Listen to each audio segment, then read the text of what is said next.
and just like these discussions that are happening, you have different groups speaking on the importance of like minority ownership. When I look at the black church is something that we do own, and there is like a long history about it, right? So like when you look at so we actually, surprisingly enough, right, in Philadelphia, it's apparently the oldest independent African American denomination is, and I'm reading this now, called the African American Episcopal Church. You probably know about this more than me.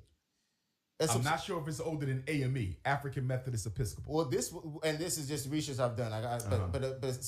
It supposedly was started in 1794. And You see, 1794. Now remember, that's still 200 years after the first missionary came to Africa. That's still 1,100 years prior to the Ethiopians already having the Bible in Africa. Yeah, and that's still prior to the disciple who first baptized an Ethiopian during the first century AD.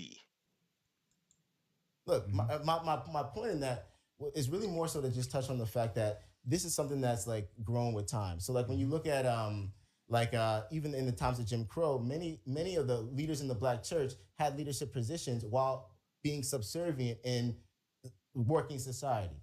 To some degree. No, I agree with you. Early black Christianity, especially coming here out of Philadelphia, when you look at Absalom Jones, Yeah. you look at Richard Allen, who protested against white church because they were not allowed to pray in the pulpit with white people. They were relegated to the back. So they walked out. And out of that came the African Methodist Episcopal Church, which is the largest black independent, and one of the oldest. Yeah. There's debate there because there's about 3 different churches who claim to be the oldest. Yeah. Just like we got 3 different HBCUs in Wilberforce, Cheney, and Lincoln who claim to be the oldest. But there's been they're the oldest, right? Yeah.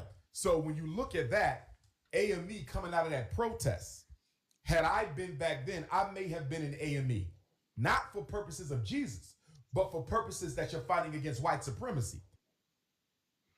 You see, and I'm still waiting for Dr. Umar Johnson to talk about his African spirituality. I'm still waiting for that. Yeah. And him starting, he also became one of the first black independent church denominations. I actually just visited their grave not too long ago. So those black church leaders, those early black church leaders, I don't take issue with them. My cousin, Frederick Douglass, was actually an AMEZ pastor for a time as well. Right. So back then, the black church was the bastion of organization.